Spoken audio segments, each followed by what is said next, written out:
হামজা দেওয়ান চৌধুরী নিঃসন্দেহে এই মুহূর্তে দেশের ফুটবলের সবচেয়ে বড় তারকা। কদিন ধরে সমালোচনা হচ্ছে সোশ্যাল মিডিয়াতে বাংলাদেশের সবচেয়ে বড় তারকাকে হামজা চৌধুরী না সাকিব আল হাসান। সেই বিতর্কে আসলে যাওয়ার কোনো সুযোগ নেই, সেই বিতর্ক করারও কোনো প্রয়োজন নেই। একজন ক্রিকেটার আর একজন ফুটবলার, একজন দেশের ক্রিকেটকে দীর্ঘ সময় সার্ভিস দিয়েছেন আর একজন বাংলাদেশের প্রেমে পড়ে, বাংলাদেশের ফুটবলের প্রেমে পড়ে, দেশের প্রেমে পড়ে হচ্ছে বাংলাদেশকে সার্ভিস দেওয়ার জন্য এসেছেন। তিনি ঠিকঠাক ভাবে সার্ভিস দিলে তার কাছ থেকে 10 থেকে 12 বছর একটা সার্ভিস পেতে পারে জাতীয় ফুটবল দল। নিশ্চয়ই তখন বলা যাবে যে আসলে দেশের প্রেক্ষাপটে হামজা দেওয়ান চৌধুরী বাংলাদেশের জন্য আসলে কতটুকু করলেন বা কতটুকু করেছেন।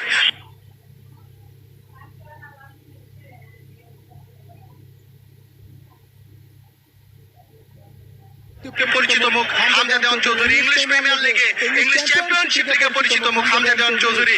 এই ফুটবলার এখন যখন